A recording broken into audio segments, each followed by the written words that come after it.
Ward ಇದೆಯಲ್ಲ, ಈ ward ರಾಜಕೀಯವಾಗಿ ಜನ್ಮ ಕೊಟ್ಟಂತ ವಾರ್ಡ್. ನಾನು ಮೊದಲ ಬಾರಿಗೆ ಇದು ಚುನಾವಣೆ ಸ್ಪರ್ಧೆ ಮಾಡಿದಾಗ ಇದು ಯಾವ ಕಷ್ಟಕ್ಕೆ ಇದ್ದೀವಿ. ಇದು ಮಾವಿನ ತಪ್ಪು ಅಲ್ಲ, ಹೊರಗಣ ಮಾವಿನ ತಪ್ಪು 2-3 ಮನೆ ಹೆಚ್ಚಿನ ಮನೆ ಇಲ್ಲಿತ್ತು.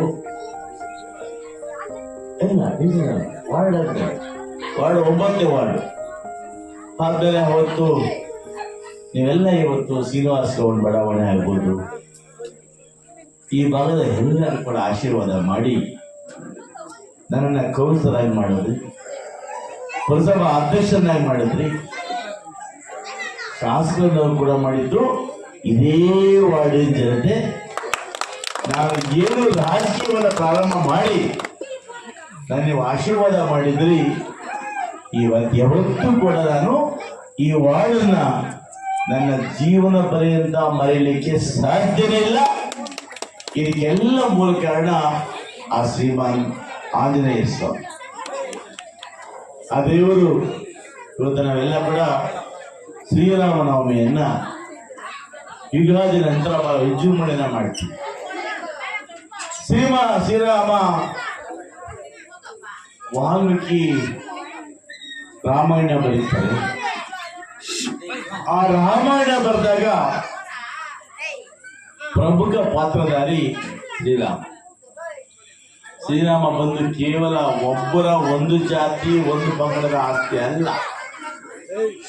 ಇತ್ತೀಚೆಗೆ ಅದನ್ನು ಫ್ಯಾಷನ್ ಮಾಡ್ಕೊಂಡ್ಬಿಟ್ಟು ಜೈ ಶ್ರೀರಾಮ್ ಅಂತಾರೆ. ನಾವು ಜೈ ಜೈ ಸೀತಾರಾಮ್ ಅಂತೀವಿ. ಯಾಕಂದ್ರೆ ಸೀತೆ ಇಲ್ಲದೆ ಆಜ್ಞೆ ಇಲ್ಲದೆ ಶ್ರೀರಾಮ ಇಲ್ಲವೇ. ಸೀತೆ, ಲಕ್ಷ್ಮಣ,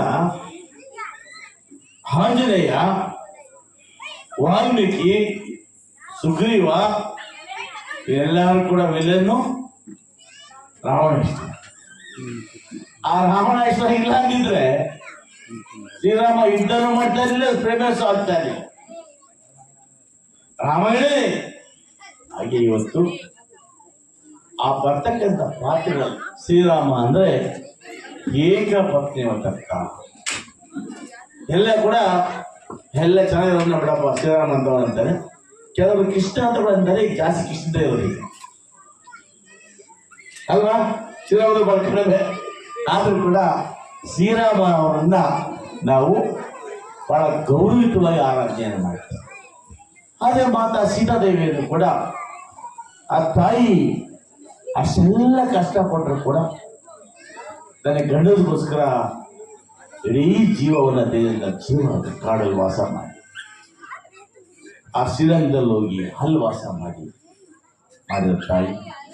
ಹಾಗೆ ಇತಿಹಾಸ, ಒಂದು ಇತಿಹಾಸ ಅಂದ್ರೆ ಅದರ ಗುರುವಿಗೆ ಶಿಷ್ಯ ಹೇಗಿರಬೇಕು ಅಂತ ಹೇಳಿ ನಾವೆಲ್ಲ ಕೂಡ ಆಂಜನೇಯನನ್ನ ಕಂಪೇರ್ ಮಾಡ್ತೀವಿ.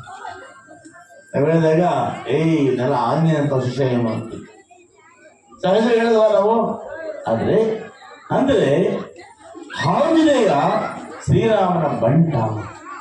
ಅಂದ್ರೆ ಶ್ರೀರಾಮನನ್ನ ಅಷ್ಟು ಪ್ರೀತಿಯಿಂದ ಆ ಜ್ಞಾನವನ್ನ ಮಾಡ್ತಕ್ಕಂಥ ವ್ಯಕ್ತಿತ್ವ ಹೊರತಕ್ಕಂಥವನು ಶ್ರೀ